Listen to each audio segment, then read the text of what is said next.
Assalamu alaikum wa rahmatullahi wa barakatuh. Se protéger des péchés est un élément primordial dans la vie et le cheminement du croyant vers Allah. Lorsqu'une personne souhaite améliorer sa relation avec Allah et qu'il demande conseil à ses proches, on l'oriente souvent vers la lecture du Coran, la prière, le fait de faire plus de dhikr ou de jeûner. Ce sont là d'excellentes actions, cependant on oublie parfois un point essentiel. En effet, selon un hadith rapporté par Abu Huraira radiyallahu anhu, le prophète sallallahu alayhi wa sallam donna 5 conseils à ses compagnons, dont le premier fut « Préserve-toi des interdits, tu deviendras le meilleur adorateur de Dieu ». Selon ce hadith, le plus grand acte d'adoration que l'on puisse faire pour se rapprocher d'Allah, c'est de s'abstenir des péchés, parce que les péchés sont extrêmement dangereux, aussi bien ici-bas que dans l'au-delà. Les savants nous expliquent que les actes surérogatoires et les péchés sont comme des compléments alimentaires pour renforcer le corps et du poison.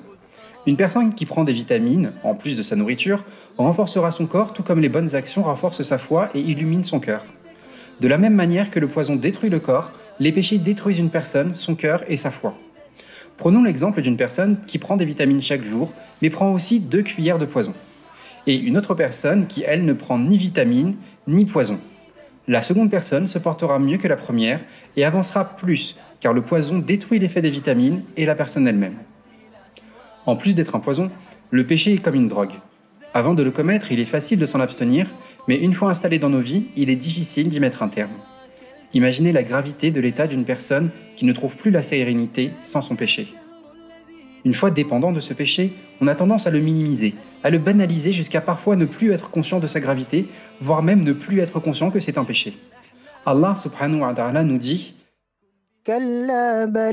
ران على قلوبهم ما كانوا يكسبون.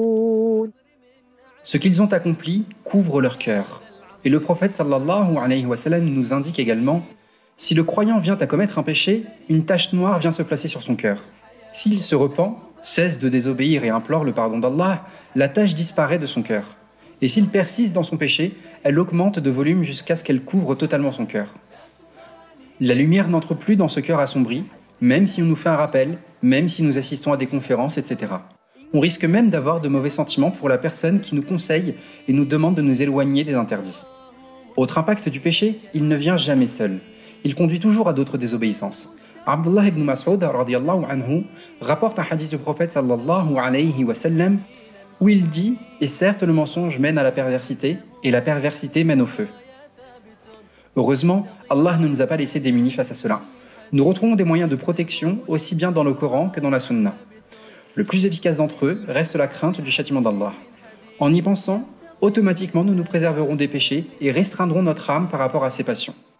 En effet, Allah mentionne dans le Coran يا أيها الذين آمنوا اتقوا الله وقولوا قولا سديدا يصلح لكم أعمالكم ويغفر لكم ذنوبكم.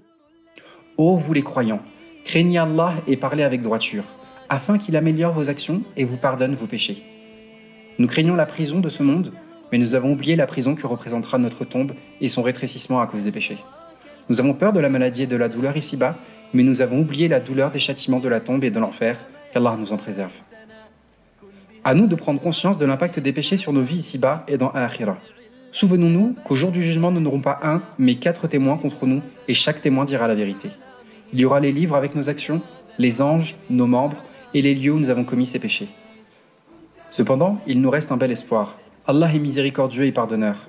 Il indique dans le Coran قل يا عبادي الذين أسرفوا على أنفسهم لا تقنطوا من رحمة الله إن الله يغفر الذنوب جميعا إنه هو الغفور الرحيم.